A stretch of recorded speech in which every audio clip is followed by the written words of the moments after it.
अल्लाह के रसूल जब नमाज पढ़ते थे सीने पर हाथ बांधते थे, सबसे पहले दुआए सना पढ़ते थे, अल्लाहुम्मा बाइद बैनी पढ़ते थे, औज़ु बिल्लाह पढ़ते थे, बिस्मिल्लाह पढ़ते थे, सूरे फातिहा पढ़ते थे। आपने ये भी फरमाया बगैर सूरे फातिहा के कोई नमाज नहीं होती।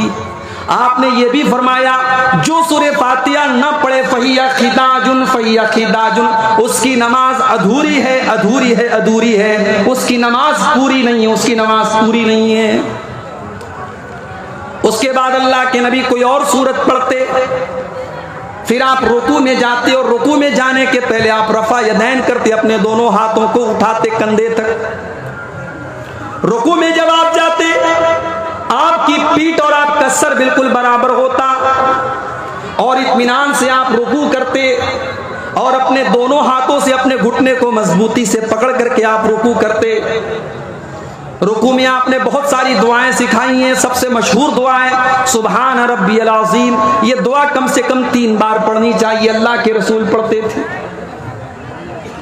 रुकू से उठने के बाद आप सीधे खड़े होते, रफा यदैन करते, अपने हाथों को कंधे तक उठाते, समी अल्लाहु लिमन हमीदा कहते, रब्बना वलकल हम्दु हम्दन कसीरन तय्यबन मुबारकन फी पढ़ते आप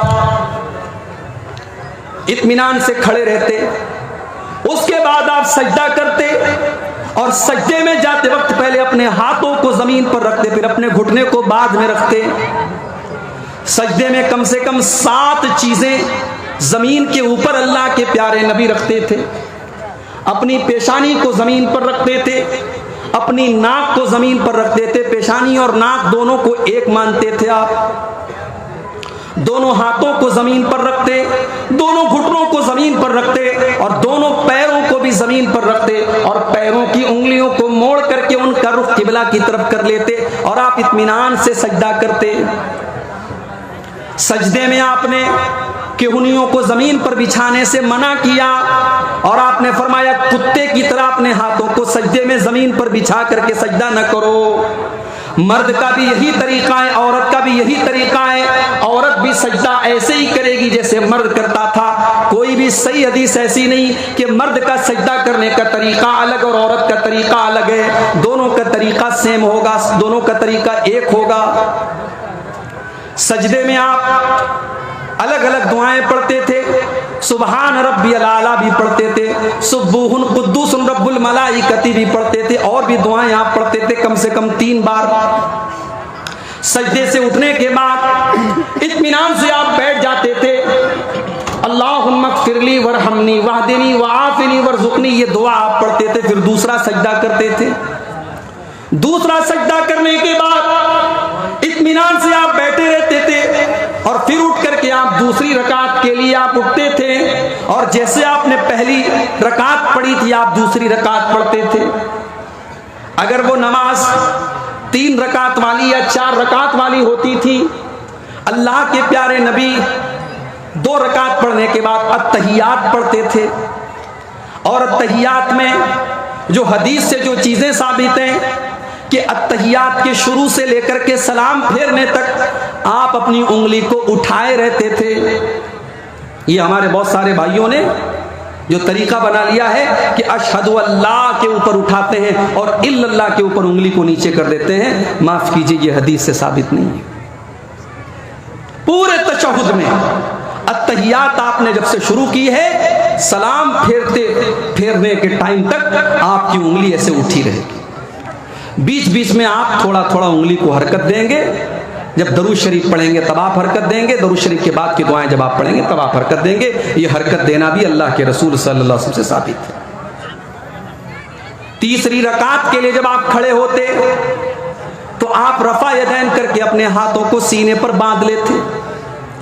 तीसरी और चौथी रकात में आप सूरे फातिहा पढ़ते थे, कभी कभी कोई और सूरत भी पढ़ लेते थे, लेकिन आमतौर से सिर्फ सूरे फातिहा पढ़ते थे। और जब आप नमाज के आखिरी तशहुद में बैठते थे तो अपने बाएं पैर को आप दाहिने पैर के नीचे से निकाल के अपनी कमर के बल बैठा करते थे और अत्तहियात पढ़ते थे। अत्तहियात के बाद दरूद शरीफ पढ़ते थे, दरूद शरीफ के बाद आप मुख्तलिफ दुआएं पढ़ते थे। अल्लाहुम्मा इन्नी ज़लमतु नफ्सी वाली दुआ भी पढ़ते थे, अल्लाहुम्मा इन्नी अऊज़ु बिका मिन अज़ाबि जहन्नम वाली दुआ भी आप पढ़ते थे। उसके बाद आप अस्सलामु अलैकुम व रहमतुल्लाह, अस्सलामु अलैकुम व रहमतुल्लाह दाहिने और बाएं तरफ आप सलाम करते। ये है अल्लाह के रसूल की नमाज का तरीका। अब कोई अगर ये कहता है मौलवी साहब आपने तरीका तो बता दिया, लेकिन हम तो उसी तरीके पर नमाज पढ़ेंगे जो बाप दादा से हम देखते चले आए थे। माफ करना मेरे भाई, अल्लाह ताला के आपसे ये नहीं पूछा जाएगा आपके बाप दादा कैसे नमाज पढ़ते थे। अल्लाह ताला के यहाँ ये पूछा जाएगा आपकी नमाज रसूल के तरीके के मुताबिक थी कि नहीं थी। इसलिए कि अल्लाह ने ऐलान कर दिया लक़द कान लकुम फी रसूलिल्लाहि उस्वतुन हसना। ओ लोगो, जब मैंने अपने रसूल को तुम्हारे लिए नमूना बना करके भेजा है तो तुमने मेरे नबी के तरीके पर नमाज क्यों नहीं पढ़ी। एक सहाबी मस्जिद में आते हैं, 2 रकात नमाज पढ़ते हैं, नमाज पढ़ने के बाद वो अल्लाह के रसूल को आकर के सलाम करते हैं। अल्लाह के प्यारे नबी उनके सलाम का जवाब देते हैं और जवाब देने के बाद अल्लाह के नबी कहते हैं इरजे फसल्ली फइन्नका लम तुसल्ली, जाओ तुम फिर से नमाज पढ़ो, तुम्हारी नमाज नहीं हुई।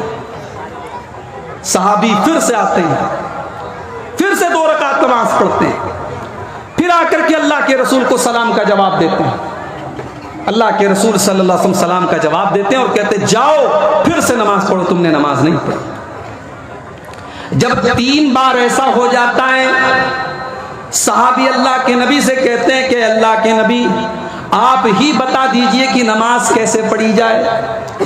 अल्लाह के प्यारे नबी अपने सहाबी को समझाते हैं जब तुम नमाज के लिए खड़े हुआ करो तो इत्मीनान से खड़े हो जाओ, जल्दीबाजी में नमाज न पढ़ो, इत्मीनान से नमाज पढ़ो, सूरह फातिहा पढ़ो, कोई सूरत पढ़ो, फिर इत्मीनान से रुकू करो, फिर इत्मीनान से रुकू के बाद खड़े हो जाओ। तुम्हारी नमाज में सुकून होना चाहिए, इत्मीनान होना चाहिए।